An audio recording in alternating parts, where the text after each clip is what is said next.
Well, the circus has moved to Sydney, and the Magic Millions was not a flash in the pan. It was tough for buyers on the Gold Coast, and after day one, I think it's fair to say it's been pretty tough for buyers at Warwick Farm, Riverside Stables and the Inglis Complex.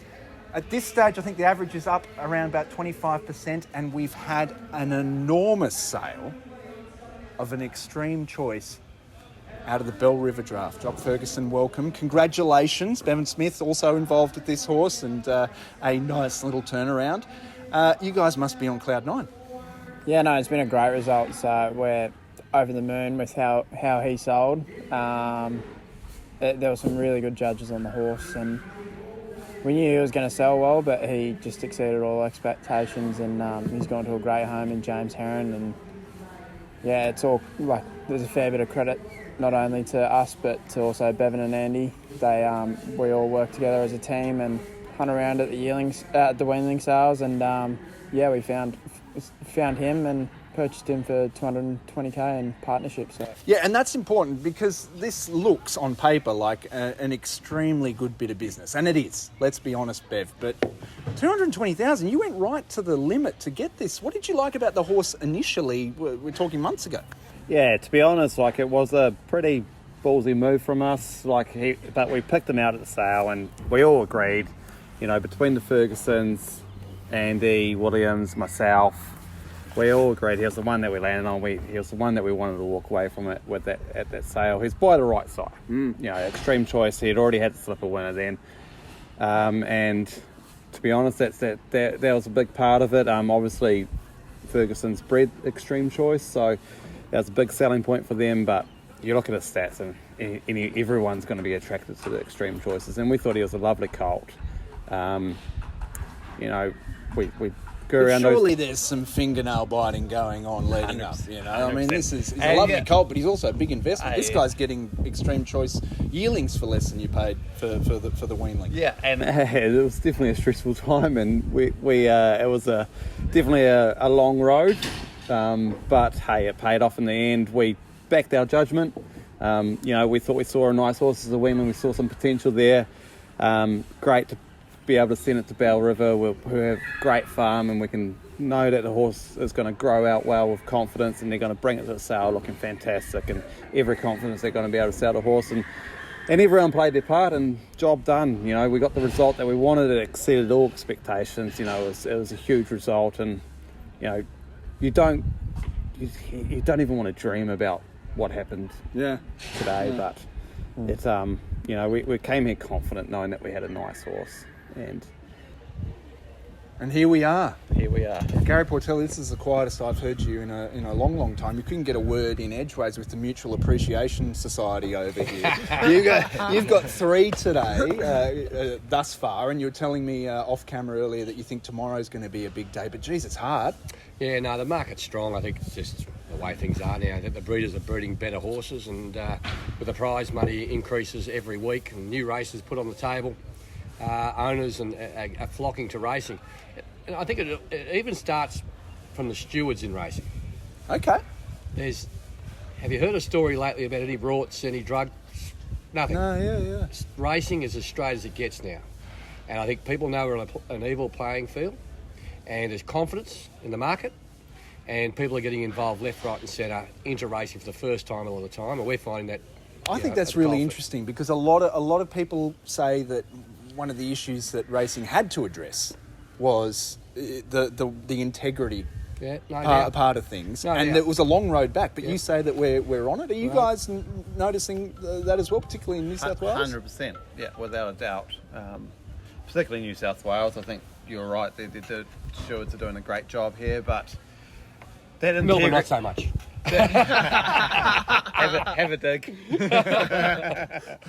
Yeah, but and that integrity part of it is such a big deal. Yeah. And I think as trainers, as bloodstock agents, as sellers, we're all trying to be transparent and have that integrity levels where people, we don't get looked badly upon. And I think everyone's doing a great job with it, and that's why we're not having any. Stewards don't need to get involved. People want to be involved in it. We're doing the right thing. And we're all working together at the end of the day as well. We all get stained by bad stories. We do. And now You won't see a bad story about racing at all. Everyone wants to be involved in racing. Why wouldn't you? It's the greatest sport on earth. Yeah. And they come to sales now confident they're going to buy horses. There's no drug cheats. The jockeys are straight. We're all trying to race for the big prize money. And you're seeing it now getting better on all these That's horses. probably an important thing, is the prize money. Like, there's so much money up for grabs now, and that's why we've seen the prices here at the sales this year is so lucrative racehorses now. And you don't want to be a part of the bad crew that are racing horses. You just buy nice horses, take them to the races.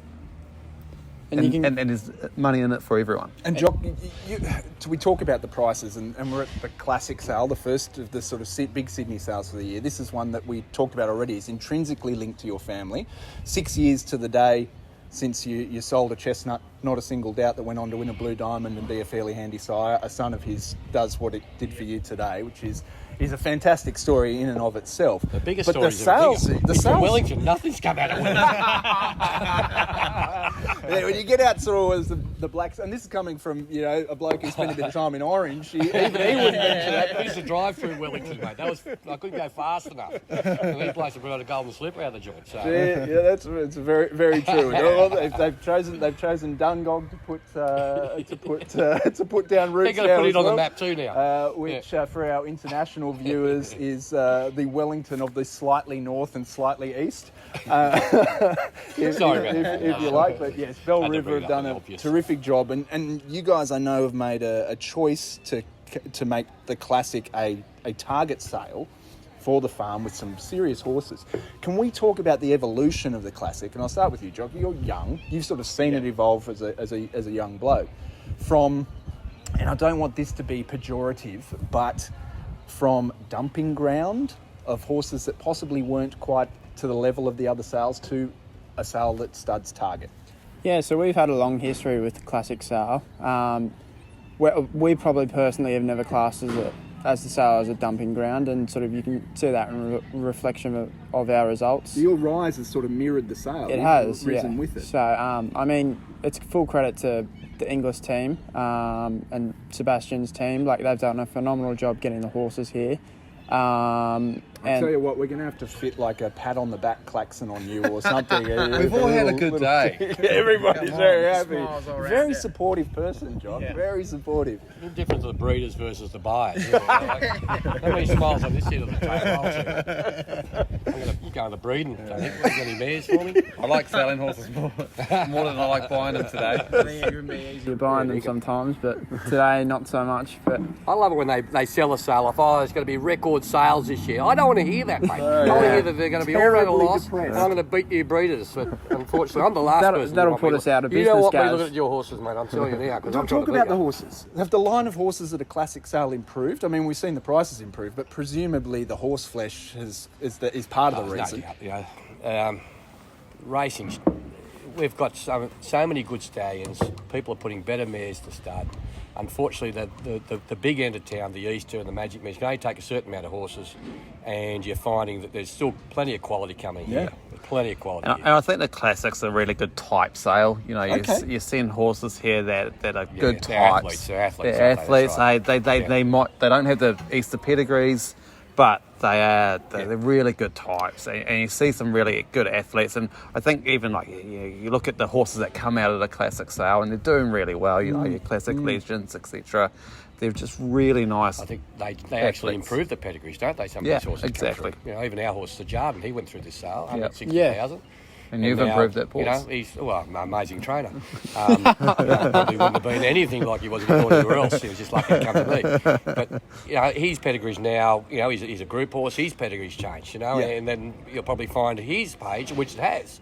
There's a half brother in going through Easter, so the pages start here sometimes. You're a victim of your own success. Well, but I can't afford the half brother now. And we did that with Sure Rain, $20,000 horse. Yeah. I think I bought the next brother was time to Rain. He was 400, I think. 400, which was an extraordinary amount of money for the sire. The sister. They're following the year the half sister bought 800. And the mare sold for $1 million. The pedigree started here. And it's all Gary Portelli. Oh, it's amazing, isn't it? And nothing came my way. Nothing. Nothing. So let's use Sajada as an example, and where you sort of graded him as a yearling. Are you seeing horses of commensurate quality this year? Yeah. Can you afford them? Well, I've had to stump up, that's for sure. I bought one colt so far, and there's a few more coming through over the next couple of days. And I know it's going to hurt. I can't come here thinking I'm just going to buy a cheap horse. It is not going to happen. I'm not a cheap athlete anyway, because all these guys know their stuff. There's a lot of well-educated people know their stuff, and we're all bidding on the good horses, no doubt. We've got clients. I'm confident if I buy a horse now that there's so many people out there trying to buy horses, you know. They're easy to sell. So I've got to back myself. I've got to buy the athlete that I want in my stable, and it's going to cost me, because I know there's going to be plenty of people see it. It's not going to be hard to find a really good, nice athlete. And even my syndicators, the guys that are trying to spend that 100 or 120,000, they're having all sorts of trouble with that horse now. Right? That horse is not there. They've got to step up to 150 for that $100,000 horse now. And I guess the other thing, Gaz, if you don't buy these horses, they're going to go to somewhere else and buy them. If you don't buy them, they don't end up in your stable, mate. Yeah. And it's nothing worse than being an underbidder or watching a horse you really like in someone else's stable. You've got to back yourself, and you've got to go hard now. That's part of the thing of the whole racing industry, isn't it? Not only you're either selling a dream or you're avoiding a nightmare. Yeah. You know, in terms of the one that got away, I wish I'd backed that, I wish I'd bought that kind of thing. Yeah. Bev, you've got two hats on at this sale, or three if we include this rather fetching number. But you're buying and selling. We're talking about how buoyant the market is. Projecting forward to 2-year-old sales, what's your confidence level? What is the limit of risk you're willing to take there? Well, actually, it's funny you mention that, because I'm actually doing a lot of work for pinhookers from yearlings to 2-year-olds. So being a Kiwi, I'm doing a bit of work for a few guys back home, and they're looking for ready-to-run horses, that sort of thing. So, and Classic's been a great sale for those yearling to 2-year-old pinhookers. Obviously, we've done a fair bit of the wheeling to yearlings, but it's becoming harder and harder to buy yearlings to take through to the 2-year-old sale. And we got one today to pinhook as well, but it's an interesting sale, because like you said, there's so many athletes here, and what used to cost 120 is costing 150, and especially when you're pinhooking, that's your margin. Yeah. So no, it's these pinhookers cost me a lot of money too, mate. You know, we want them out of the market. You know, they ruin it for the fair dinkum blokes. You know, I was literally about to ask a question. Try it. I was literally about to ask a question. You can buy it for double the price. I'd come and buy off you. Yeah, I'll buy them off you. Save me coming to the sale. Just come and buy Unfortunately, you've got to go to New Zealand to do it. Oh yeah, sounds like you got a new job, Bev. I was about to ask, with so many people on the ground working hard and it's been a busy week. Cutting each other's lunch. Is the classic? This one fell through the cracks. Does that happen anymore, or is everything well found? Sure, in the next year, I suppose. Well, you know, like at the moment, we're hoping there's something, but geez, I don't think there's much going through at the moment. Well, you look at the clearance rate; it's very strong again today. I think it's mid to high ladies. Yeah, I thought we sold unbelievably well. We sold 6 from 6, and I mean, probably years in the past, like we've struggled to sell some horses, and now the market's just hot. And I mean, when probably 9 or 10 years ago, I remember we topped the sale at 170,000, and now we've topped it today at 775,000. Got everything sold, and we got everything sold. Vendors have got more realistic expectations, or is it just because I think there's an appetite for guys are going head to head on everything? There's an appetite for horses. You know, trainers want them, pinhookers want them. Everyone. It's the Australian market right now. Everyone wants them. I do a lot of work for Asia, and my guys in Asia are getting blown out at the moment. The first day, like we can't get near them because, you know, the market in Australia has shifted. The prize money's shifted, but the Asian market, the prize money hasn't shifted. Yes. So they're trying to buy what they bought 2 years ago for 150,000. Well, they aren't costing 150,000. They're now 200,000, and that's because prize money in Australia has shifted.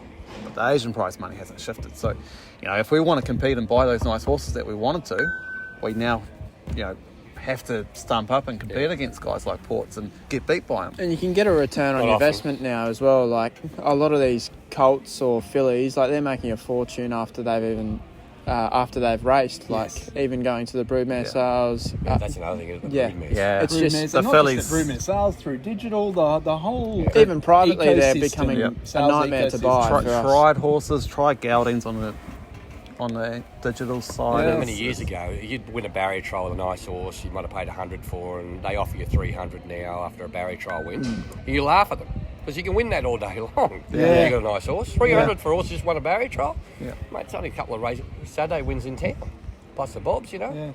Yeah. It's hard to sell one. I tell you, my owners go, oh, that filly we got that one yesterday, Arctic Thunder. They paid Scott Darby paid 30,000 for her, and she's won over 300 now. Just winning, you know, she's won through a grade. She won a maiden at Canberra. She's won a couple of Saturday races. You know, 300 is not a lot of money for someone to buy one off you now. So, No. you know, for you guys, it must be, like you said, it must be hard for the Asian market to get involved to buy these horses off barrier trials, even. You know, Yeah, it's becoming harder and harder, and the prize mate's so good. yeah, it's testament to the Australian racing industry. You know, it's good for everyone, to be honest. Yeah. You know, harder for our Asian clients, but it's they're moving with the times though. They're going to stump up, and we'll buy a few horses this week as well. Fantastic. Well, boys, this has been an extremely good chat. Make sure you check out tdnauznz.com.au, the daily edition. Brian Littley has a great yarn on the Bell River experience, and all of the sales results will be in the daily edition. And join us for more yarns with Gus at the Yarns Barn over the next couple of days of the Classic Sale. And boys, best Cheers, of luck boys. tomorrow. Good luck. Cheers. Thank you.